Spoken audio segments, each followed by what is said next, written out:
Muy bien, estamos en el mercado unificado. Acá estamos con un super líder, Alex. A ver, Alex, te voy a hacer una pregunta. ¿Cómo venderías sin hablar, Alex?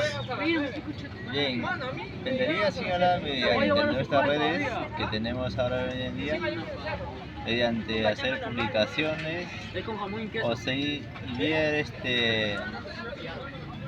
tomarnos nuestro ómnibus yendo delante de una persona o algún conocido tuyo, ¿no?